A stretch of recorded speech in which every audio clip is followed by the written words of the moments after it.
Keeping up with our motto, let learning be joy and teaching a pleasure. Here we are with remote teaching and learning process to bridge the gap. Happy learning students. Here Mrs. Sonal Shadoshi from Thakur Vidya Mandir High School and Junior College teaching you all geography today for grade 9 chapter 4 exogenetic processes part 2. Today we are going to learn part 3 of this chapter.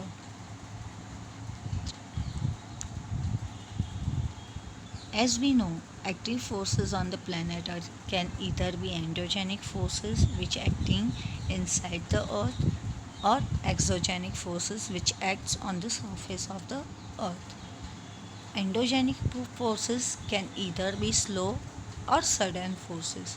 Slow forces, the example is formation of mountains, while sudden forces, the example is volcanic eruptions. Whereas exogenic forces can be further classified into weathering and erosion.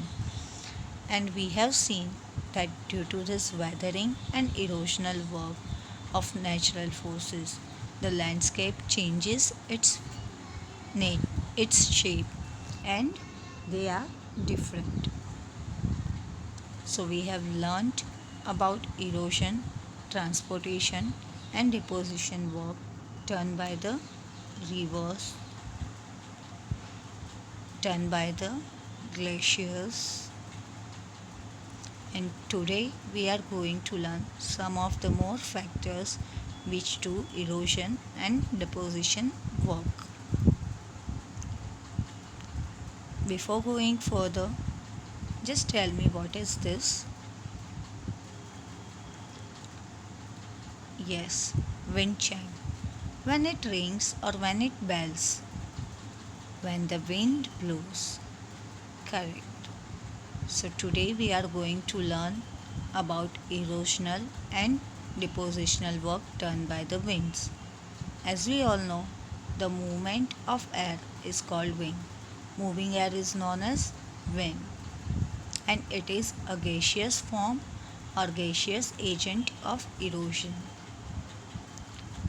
The erosional, transportational and depositional work of the wind is more prominent in desert and semi-arid regions. Why? Because they are open spaces and sand particles are very tiny and very light, so the erosion work can be done easily by the winds, and hardly they face any obstacle in their transportational and deposition work. And as we have seen in case of rivers, when the river starts, from where it starts, the speed of the river is very high. But as and when it goes further, the speed becoming slower and slower. So same about the winds. When the wind blows, the speed is very high. At that point of time, it do erosional work. But when the speed of the wind becomes slow, there it will do the depositional work.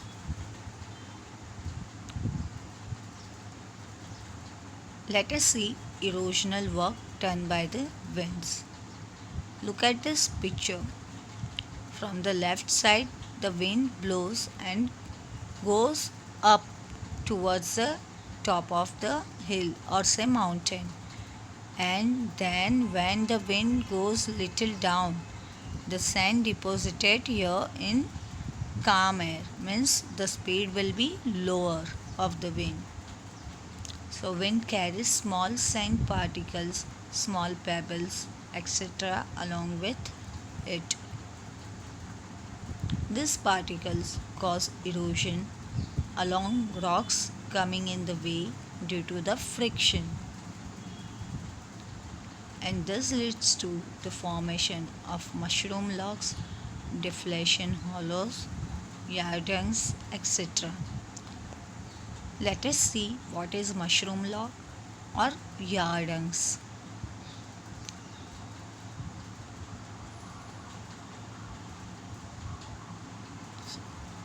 First, before that, see depositional work done by the winds. So sand particles that blow with the wind are different shape are of different shapes and size, and those particles which are very fine are carried over larger distances because they are lighter in weight. So tiny particles, as the particles are too tiny, they go little further and further with the wind. So the particles which are very fine are carried over larger distances, while the larger ones get transported to nearby area. These sand particles get deposited in desert and semi-desert climates, and as a result specific landforms are formed. Sand dune, barchans, reef, ripple marks, Loess plains are the example of landscapes formed by the wind deposition. Let us see what we have done, which types of landforms formed by the work of winds. This is mushroom rock. Here it's safe.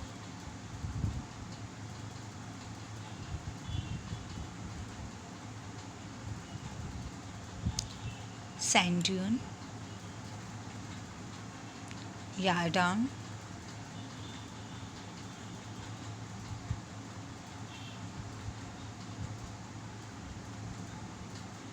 ripple marks, hamada. So these are the various kinds of landforms produced by the work of winds.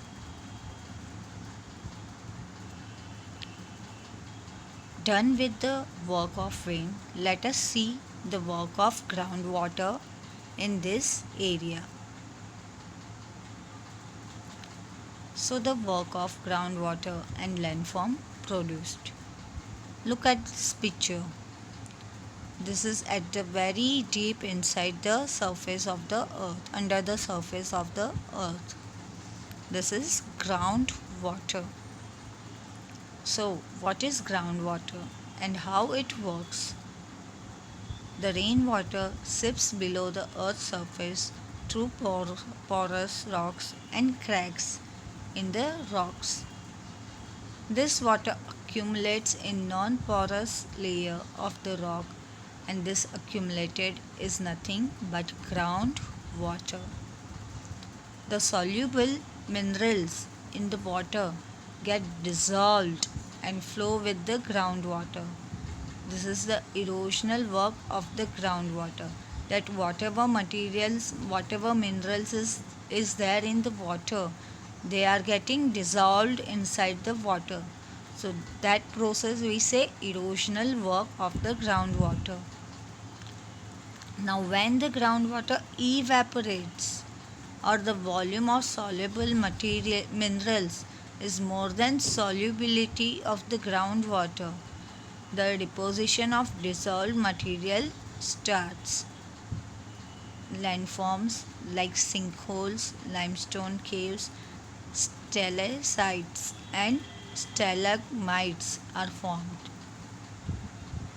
Thus, the groundwater carries out the erosion, transportation and depositional work. Here I have to say one thing, that materials that are dissolved in the water, that is erosional work. Now whichever material left, that material get deposited and form the landforms, different types of landforms. So that will be the depositional work of groundwater. Now landform produced by the work of groundwater. See the photo carefully. Look at this picture. You can see both the side, upside also and downside also, the lines. So upside lines, triangular lines, are known as stalactites, while downside triangles are known as stalagmites. So these types of landforms are formed by the erosional, depositional and transportation work of groundwater. Here we are ending the part 3, and in part 4 we will continue the chapter. Thank you all.